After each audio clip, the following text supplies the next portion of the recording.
Assalamualaikum warahmatullahi wabarakatuh. Selamat datang di Catatan Perjalanan, tempat kita menggali kisah-kisah inspiratif, pemikiran mendalam, dan perjalanan hidup para tokoh Islam yang memberikan kontribusi luar biasa bagi dunia.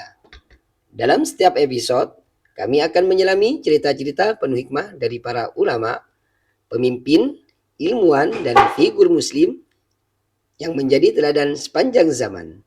Bersiaplah untuk menemukan pelajaran berharga, semangat perubahan, dan kekuatan iman yang dapat menginspirasi kehidupan kita semua. Mari kita mulai perjalanan ini bersama. Kisah Muhammad Hatta, Wakil Presiden pertama Indonesia. Muhammad Hatta adalah tokoh yang berperan penting dalam perjuangan kemerdekaan dan merupakan Wakil Presiden pertama Indonesia. Muhammad Hatta adalah salah satu pemikir terhebat yang pernah dimiliki oleh bangsa Indonesia. Hatta dikenal sebagai Bapak Proklamator bersama dengan Soekarno. Selain itu, ia juga dikenal sebagai Bapak Koperasi Indonesia. Dalam perjuangan demi kemerdekaan Indonesia, Muhammad Hatta harus rela berurusan dengan hukum Belanda hingga ia sempat dipenjara. Meski demikian, tantangan tersebut tidak menyurutkan tekad Muhammad Hatta untuk berjuang memerdekakan Indonesia. Biografi singkat Muhammad Hatta. Muhammad Hatta lahir di Bukit Tinggi pada 12 Agustus 1902 dengan nama lengkap Muhammad Attar. Adapun ayah dari Muhammad Hatta adalah Muhammad Jamil, seorang keturunan ulama Naksabandiyah di Payakumbuh, Sumatera Barat. Selain itu, ibunya adalah Siti Soleha yang merupakan keturunan pedagang dari Bukit Tinggi, Sumatera Barat. Sejak kecil, Muhammad Hatta telah dididik dan dibesarkan dalam lingkungan keluarga yang taat melaksanakan agama Islam.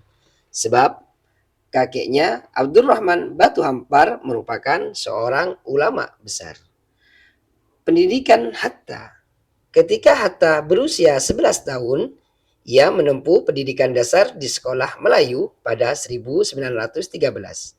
Ia menamatkan sekolah dasar pada 1916. Setelah itu, Hatta melanjutkan pendidikannya ke European Library School di Padang. Pada 1915, ketika berusia 13 tahun, Hatta sebenarnya lulus ujian untuk masuk ke Hogere Burger School yang setara SMA di Jakarta. Namun, ibunya menginginkan Hatta tetap berada di Padang karena usianya yang masih sangat muda. Akhirnya, Hatta melanjutkan pendidikan ke Meer Utligbert Lager Onderwijs di Padang hingga lulus pada 1919. Setelah itu, Hatta melanjutkan pendidikan ke HBS hingga lulus dengan hasil yang sangat baik pada 1921. Hatta melanjutkan pendidikannya ke Rotterdam, Belanda untuk mempelajari ilmu ekonomi di Netherlands Handel School yang saat ini menjadi Erasmus University. Aktif di organisasi. Sejak bersekolah di Padang, Muhammad Hatta sudah aktif berorganisasi. Ia tercatat sebagai menjabat Bendahara Organisasi Jong Sumatranen Bon Cabang Bandang. Ketika pindah ke Jakarta, Hatta aktif di Yong Sumatranen Bon Pusat dengan menjabat bendahara. Sementara itu, ketika berada di Belanda, Muhammad Hatta tergabung dalam Perhimpunan India atau Indische Vereniging pada 1922. Saat itu, Hatta menjabat sebagai bendahara. Pada awalnya, Indische Vereniging yang berdiri pada 1908 merupakan ajang pertemuan pelajar asal Indonesia di Belanda. Namun, seiring perkembangan kesadaran dan rasa nasionalisme para mahasiswa asal Indonesia, organisasi tersebut berubah menjadi gerakan politik.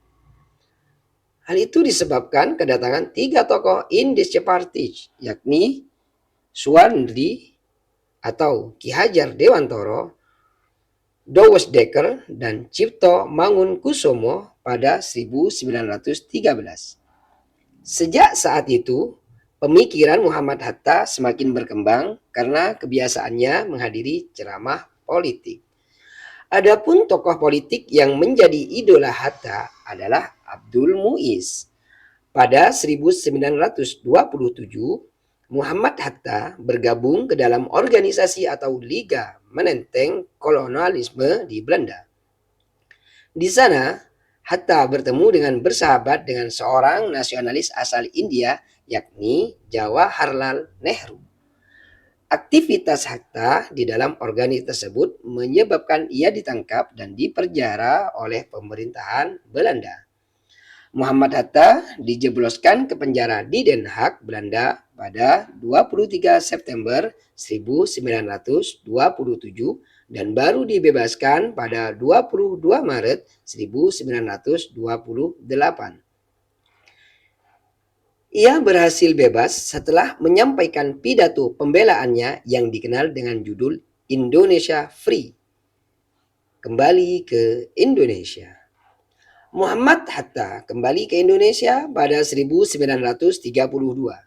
Begitu sampai di tanah air, Hatta kemudian bergabung dengan organisasi Klub Pendidikan Nasional Indonesia. Organisasi tersebut bertujuan untuk meningkatkan kesadaran politik Indonesia melalui berbagai pelatihan. Namun, Hatta ditangkap Belanda akibat aktivitasnya di organisasi Klub Pendidikan Nasional Indonesia. Muhammad Hatta ditangkap bersama Sultan Syahrir pada Februari 1934. Ia kemudian diasingkan ke Bovendigul, Irian Barat, dan dipindahkan ke Banda Neira di Maluku selama 6 tahun.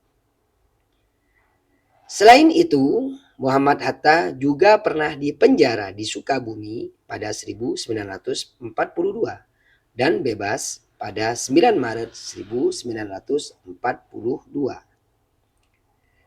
Setelah Belanda menyerah dan Jepang menguasai Indonesia, Muhammad Hatta bersama Soekarno, Ki Hajar Dewantoro, dan Kiai Haji Muhammad Mansur menjadi pemimpin Pusat Tenaga Rakyat atau Putra. Menjelang kemerdekaan Indonesia, Muhammad Hatta dipilih menjadi Wakil Ketua Panitia Persiapan Kemerdekaan Indonesia atau PPKI pada 7 Agustus 1945. Segala pemikiran dan gagasan Hatta dicurahkan untuk mengupayakan kemerdekaan Indonesia hingga akhirnya pada 17 Agustus 1945, Muhammad Hatta mendampingi Soekarno memproklamasikan kemerdekaan Indonesia. Menjadi Wakil Presiden Indonesia.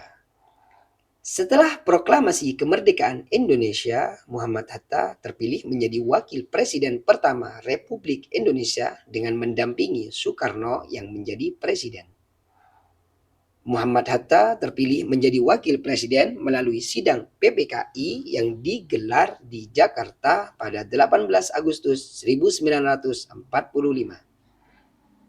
Selain menjadi Wakil Presiden, Muhammad Hatta juga sempat merangkap sebagai Perdana Menteri dan Menteri Pertahanan sejak Januari 1948 hingga Desember 1949. Hatta juga pernah merangkap sebagai Menteri Luar Negeri dalam Kabinet Urusan sekitar Desember 1949 hingga Agustus 1950, dan pada akhirnya Muhammad Hatta mundur dari kursi Wakil Presiden pada 1 Desember 1956 setelah 11 tahun menjabat. Akhir hayat. Muhammad Hatta mundur dari jabatan sebagai Wakil Presiden Indonesia karena perbedaan pandangan politik dengan Soekarno. Setelah itu, Hatta lebih sering berada di balik layar dalam kehidupan politik Indonesia. Ia menerbitkan buku Demokrasi Kita untuk mengkritik kebijakan politik Soekarno karena dianggap telah melenceng dari dasar-dasar demokrasi. Muhammad Hatta berada di balik layar dunia politik Indonesia hingga akhir hayatnya. Ia meninggal dunia pada 14 Maret 1980 di Rumah Sakit Cipto Mangunkusumo.